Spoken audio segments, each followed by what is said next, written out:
Hey everybody, welcome to my channel. In today's video I'm going to review the Western Mountaineering Lynx with the Gore Windstopper router shell.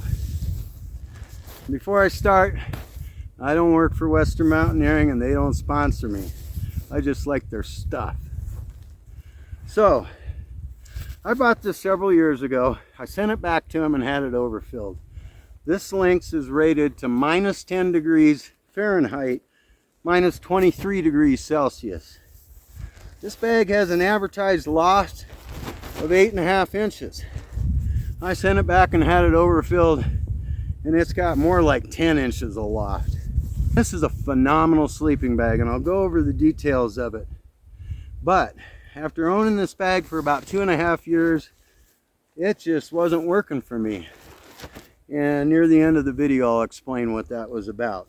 So I'll tell you why I no longer go with this, and I got something else, and I found a willing buyer for this, my son.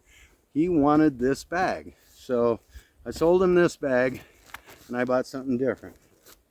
But anyways, this bag has got some pretty awesome design construction to it. It's got V-block side baffles, and what that means is these baffles, they're 12 inches long on the side. They shape kind of like a triangle where the seam on the inside comes together as one seam, but on the outside it's wider.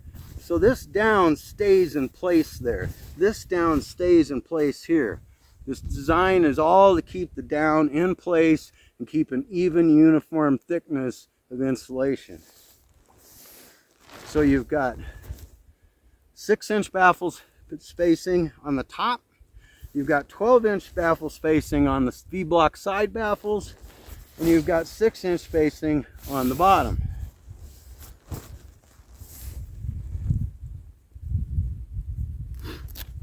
Like all of Western Mountaineering's cold weather bags, this has got a nice, thick, down-filled draft tube.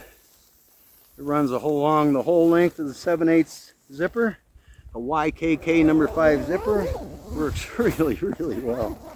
It doesn't snag. It's got a fold down collar, which I will demonstrate how that works. Got a piece of Velcro here that mates up with a piece of Velcro right here. Then you can reach in here, pull this draw cord. And it's a shot cord, so you're not going to choke yourself out. But your neck goes down in there. That keeps the air down in the bag where it's supposed to be, huh? Yeah. So the 6'6" version comes with 34 ounces of down. I had this overfilled, it now has 38 ounces of down. 38 ounces of down of 850 plus fill power goose down. Now, I've only taken this down to like, I think 6 or 7 below. I really wanted to love this bag, and there's really nothing to not love about it. Other than this, I'm a side sleeper, and I primarily sleep on my left side. I buy left zip sleeping bags because I'm right-handed. So what happened with this bag for me? The dimensions, the interior dimensions on this bag are 63 inches of circumference at the shoulders, 55 inches of circumference at the waist, and 39 inches of circumference at the foot box. The problem I had with this bag was when I would sleep lying on my left side, my knee, and my knees are the only thing that gets cold on me is my knees. My feet don't get cold, my hands don't get cold, but my knees get cold. They're cold right now, kneeling in 8 inches of snow. So what happened is my top leg, my knee would come over here and it would slip right underneath that zipper baffle and it would make a cold contact right there. And man, my knees get cold. I could not figure out a way to sleep on my side in this bag without my knee slipping under the zipper baffle. Now I've got an REI Expedition bag that's built like this with the side baffles, but that zipper runs up here.